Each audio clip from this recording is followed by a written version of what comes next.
Coco Gauff. Now, before we get to the Iga match, I don't know if you knew this, but this is insane. She made over 30 double faults in 2 matches. She is working on the tweak. She's tweaking her serve. Okay. But she did say, I'm not giving up on it. I'm trying to work on it. And it'll get fixed. What are your thoughts on 30 double faults? I mean, this sounds terrible. And this sounds like a red flag or a major concern.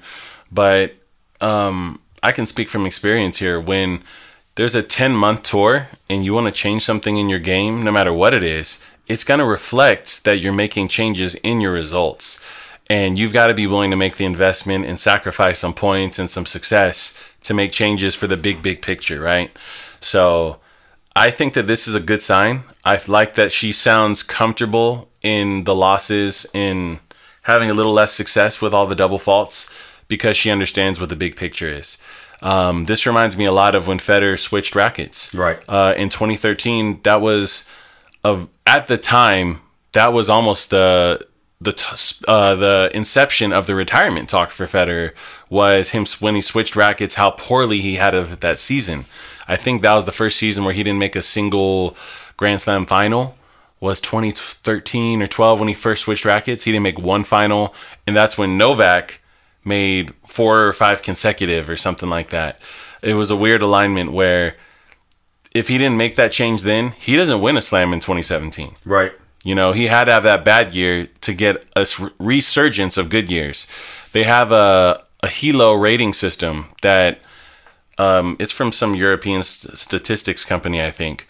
But it gathers all the data based on your season and how you play that year, and it gives you a score.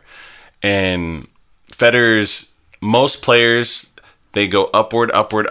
They turn 26. And then depending on what type of player they are, it depends how quickly it starts to decline after that. Federer was the very first player to peak at 26 or 27 years old, start declining, then go back up again before he declined for the last time. Right. Djokovic has also done it now. And I don't think Nadal actually reascended after. He just had a very slow decline. Right. But he declined the entire time. And I credit all that to him investing in having a couple bad Grand Slams, a bad year. And I think Coco Gauff is onto something at a young age, which might be a sign of wisdom from her.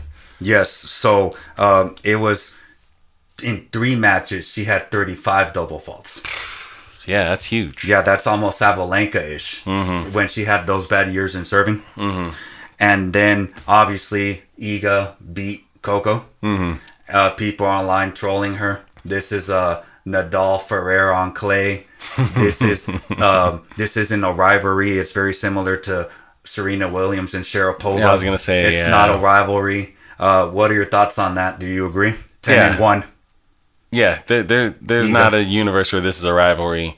I think that she needs to just... Coco Gauff has an opportunity to create the Stan Wawrinka narrative, which is, if you look at our big picture record against each other head-to-head, I'm getting murdered all the time. But she might be able to find a level of tennis within herself where she can go on an incredible run and recreate what Stan Wawrinka did with the big 3, where he was actually beating people. And it was as if that those 10 or 15 losses he had to Federer, Djokovic, or Nadal didn't exist anymore for a short period of time. And, of course, it reverted back to the old way again. But Coco Gauff is more than capable of finding a level.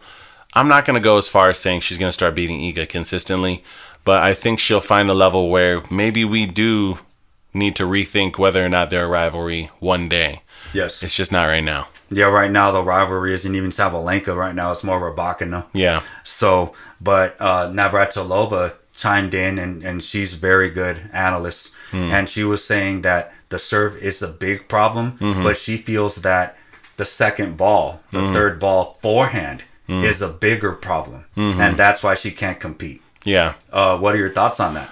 That's a great analytic, and I think it's an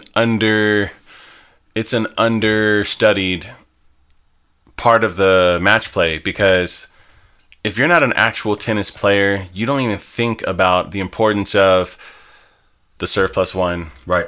The first 3 balls of the rally, because those are the shots that actually dictate who's in control of the rally moving forward, right? How short is your forehand? How short is your backhand?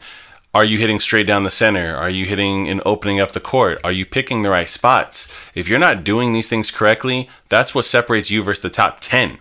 And this is secretly why people don't understand why Federer was so good.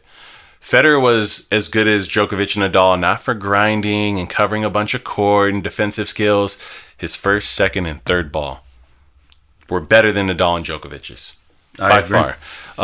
And people don't ever talk about that. But yeah, how often was Federer already either hitting a deeper ball than his opponent in a baseline rally or coming forward on his own accord within 3 to 4 shots?